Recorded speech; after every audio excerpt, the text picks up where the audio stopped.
அனைவரும் வணக்கம். சற்று முதலான தகவல். நடிகர் விஜய்க்கு ரூபாய் 1.5 கோடி அபராதம் விதித்தது சரியே, ஹைகோர்ட்டில் ஐடி தகவல்.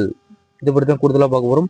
நம்மளோட சேனலுக்கு இப்போ வந்திருக்கீங்க, மறக்காம சப்ஸ்கிரைப் பண்ணிக்கோங்க. பக்கத்தில் பெல்லை கனெக்ட் பண்ணி ஆல்ரெடி பண்ணிக்கோங்க.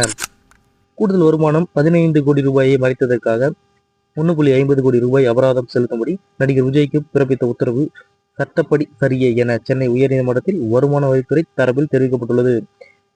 நடிகர் விஜய் தாக்கல் செய்த 2016-17 நிதியாண்டுக்கான வருமான வரி கணக்குல ஆண்டு வருமானமாக 35,42,91,890 ரூபாய் பெற்றதாக குறிப்பிட்டிருந்தார்.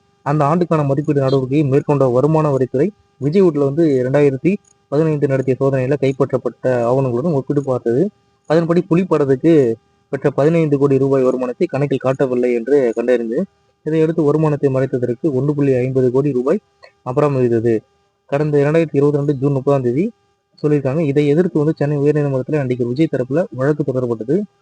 இந்த வழக்கை விசாரித்த உயர்நீதிமன்றம் வருமான வரித்துறை உத்தரவுக்கு இடைக்கால தடை விதித்திருந்தது அப்படின்னு சொல்லியிருக்காங்க.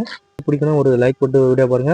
இந்த நிலையில விஜய் தகவல் தாக்கல் செய்த வழக்கு நீதிபதி சி சரவணன் முன் மீண்டும் விசாரணைக்கு வந்தது. அப்போது அபராதம் விதித்து வருமான வரித்துறை சார்பில் வழக்கறிஞர் சீனிவாஸ் ஆஜராகி வருமான வரி சட்டப்படி விஜய்க்கு அபராதம் விதித்தது சரிதான் அப்படின்ட்டு, அதனால அவருக்கு தாக்கல் செய்த வழக்கை தள்ளுபடி செய்ய வேண்டும் என்றார். இதையடுத்து நீதிபதி இதே போன்ற ஒரு வழக்கில் பிறப்பிக்கப்பட்ட உத்தரவு நகரை தாக்கல் செய்ய விஜய் தரப்புக்கு உத்தரவிட்டார்.